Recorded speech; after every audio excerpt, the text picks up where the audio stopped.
All right, everybody, I got a first-time potter. I'm pretty excited about this. She's been in my advisory all year, and I was a little nervous when you joined journalism, not going to lie, because I wasn't sure about your work ethic. But I want to say that this week especially, Abby here has been dominating. You wrote a really good article about some strange, weird sea creatures happening in the world. So, can you tell us, what did you learn about these weird sea creatures? I learned that like whale strandings and anglerfish and oarfish, known as the doomsday fish. Yeah, let's were pause popping about up. that one. I love that one, the doomsday fish. What is a doomsday fish? It's like a silver like eel type fish, and they're like supposed to be deep in the ocean, yet it was found on land. Okay. So, like, people are observing that weird stuff is happening in the sea, right? Um, do they know why this is happening? They say that it could be caused from climate change or ocean shifts, but they're not 100% like certain, but that's the most likely reason.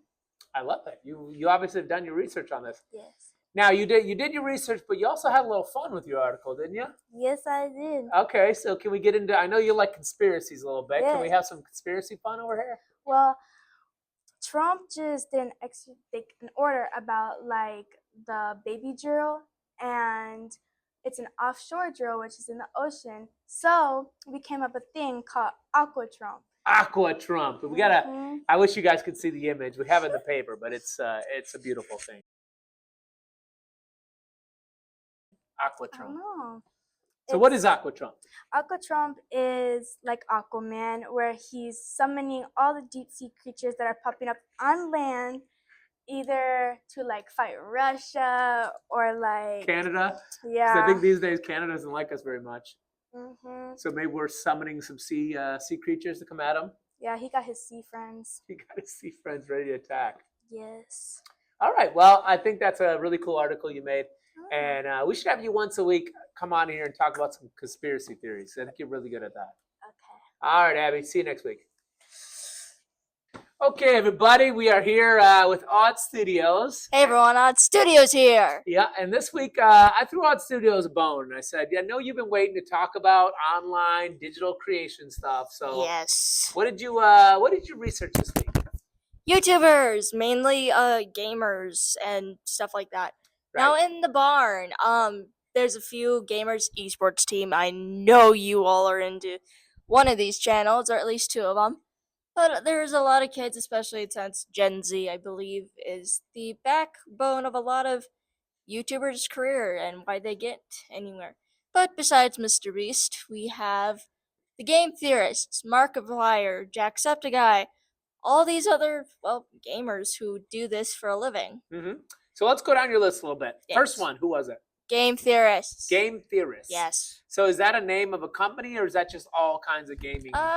Okay. For the premise of the YouTube channel, I guess you could say, is that they take video games from, basically anywhere, from fan suggestions to, anywhere, or just popular games. They take those and they put on their thinking caps. I sound like Blue's Clues. They take their thinking caps and they sit in their thinking chair and they think about it. Okay, they think about lore. What does the story mean? What are the characters trying to do? What's the secrets? What's all of this about? What is the scientific proof of? I don't know. Is Peach dead? Is one of them? I can't remember. So they just get really deep diving into like video games. Sometimes they go down very dark paths. All right, that sounds pretty good. If you're into video games, I can see that. All right, what was number 2 on your list? 2 was somebody very wholesome. Yes, Ryan Trahan. I could not pronounce his name right. He is about the most funny but also very wholesome kind of person you could probably meet. That's interesting. I like wholesome stuff because I'm a father and I like, wholesome media. Who's the most wholesome person in the barn? You. Me? Yes, you. Okay, I'll take me, and I'm going to raise you one Evan Olkers. I'd say so as well. Yeah. All right, moving on from wholesome. Anyways. Do you remember number 3 on your list? Number 3 was Markiplier. Yes, You're welcome to Colton if you're watching this. Shout out to Colton. Yes, because I feel like you would have my head on this. I feel like you'd have my head on a stick if I did not put Markiplier in here. All right, so what's Markiplier's thing? Okay, I don't really watch him as much as I used to, but I have a very fond memory of me being over at my Grandma and Grandpa Roxanne and Dwayne's being over there. And I was a younger kid at the time, and we were watching Markiplier. If you know this meme, which I'm pretty sure everybody does, oh, the fourth night is not that bad. And then he gets jump scared. It's FNAF 4. I was watching him play it, and then he said a bad word or a swear word. And then my mom's like, hey, you shouldn't be watching that. And then the whole adults were just like, hey, that's a no-no word. He All right, said a no-no shout out word. to Markiplier for getting children in trouble everywhere. Yes. Okay. Also had And controversy around him not that long ago. there's controversy around all these people. Yes. And then was that the last with Mr. Beast? Was there anyone else? Everybody knows Mr. Beast. Even I know Mr. Beast. Yes. Yeah. If you don't know Mr. Beast, then you're living under about the most basic rock that you could ever be under. All right, studios. Well, thanks for bringing your flair to the pod. I know Yeah. you could go on for an hour, but we got to Yes. keep going with this episode. Mm-hmm. All right, we'll see you next week. Odd Studios out. All right, I am here with Connor, the con man, and we really should be wearing green here today because we've been celebrating St. Patrick's Day a little early in the Flambeau Flyer staff room. Mm-hmm. And Connor's done a deep dive into the mythical creature, the leprechaun. Yeah. And he's going to tell us a little bit about leprechauns. So, what did you learn? So they were first mentioned in the 8th century. 8th century? Yeah. That's old. Yeah. That's like older than Senior Hosley old. He's All old. right. He's old. Okay, what else you got? What they look like is the 3 feet tall, little green jacket and a coat with green pants and an old-fashioned hat. Yeah, I think you can't have a leprechaun without that hat, right? You can't. I have a couple of them at home because we like to celebrate St. Patty's Day at my Yeah. house. All And right, then, what else about them? they're known for a rainbow and hiding a pot of gold. Where did that come from, the pot of gold thing? Don't know. Okay. I just knew that if I see a rainbow, I always try to get that end of the rainbow.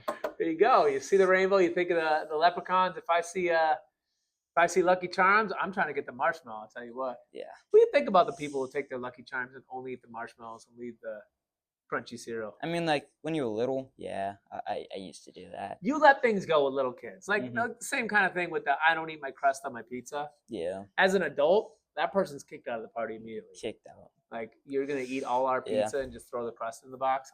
Not happening. Mhm.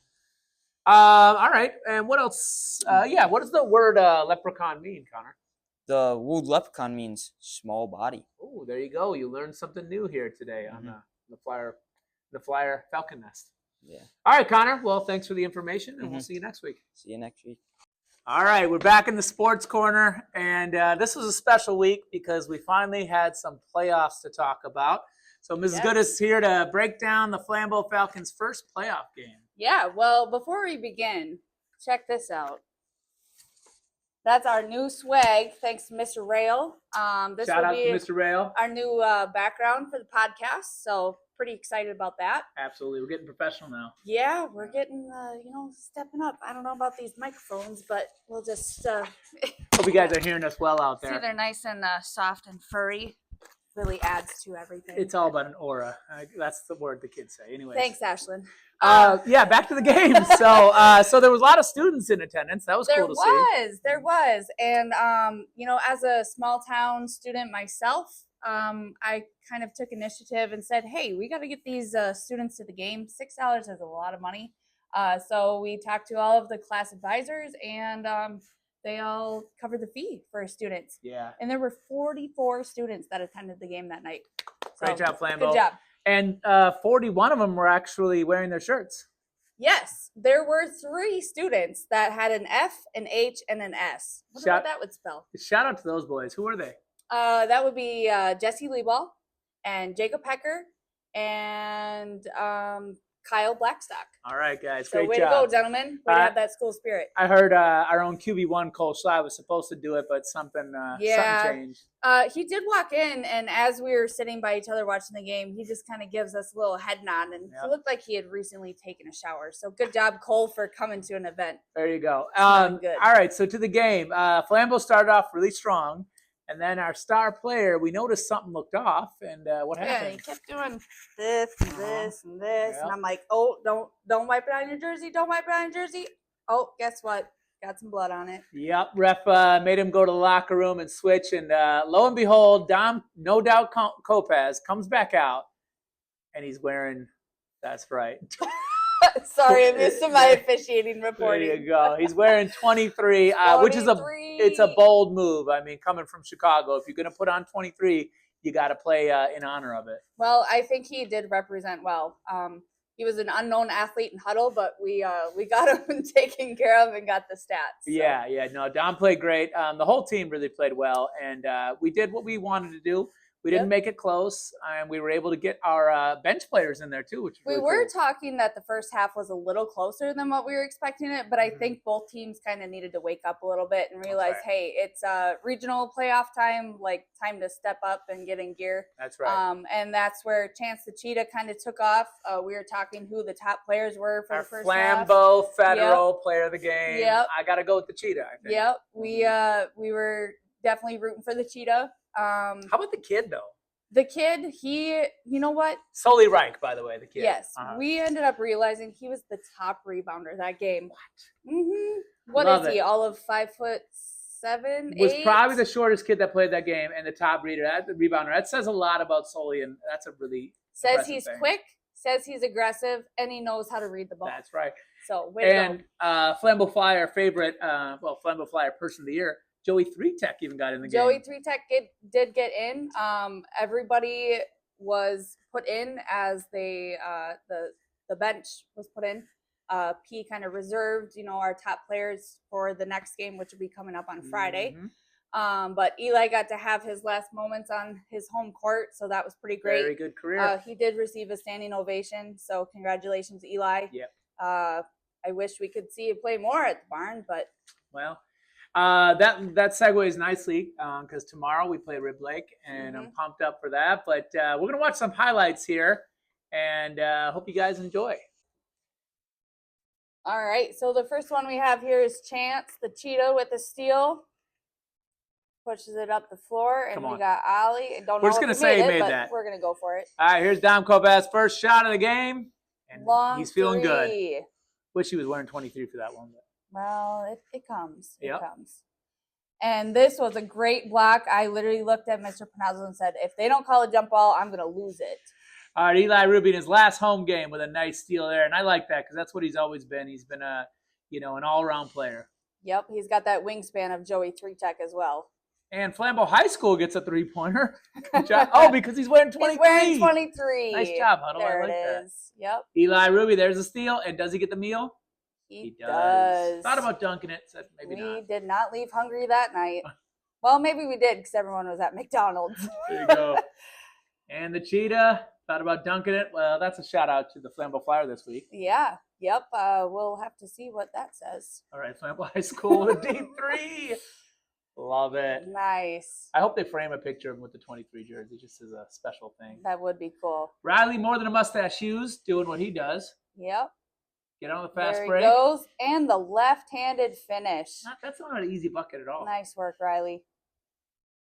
Oh, we got Tan Man from the corner. You know that's good. And it's a little good. celebration. I love it. Tan Man's feeling good. Attaboy. There he is, 3-Tech. And there he is. Oh, man. And blocking the star player for Winter, too. I've been on the receiving end of a few of those ones. And there it is, a 90-34 W for the Falcons. Nice work and good luck.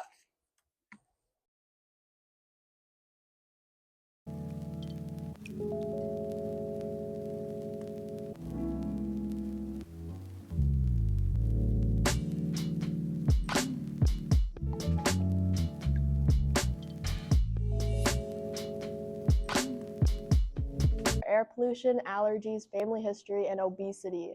Signs of asthma are shortness of breath, chest tightness, and wheezing. Non-communicable diseases by me, Jesse Liebel. First one I got is heart attack, and the cause of a heart attack occurs when blood flow to the heart muscle is blocked, and it's usually a buildup. There's different types of asthma, so things that can cause it would be running, allergies, or pollen. Some risk factors would be family history, air pollution, smoking.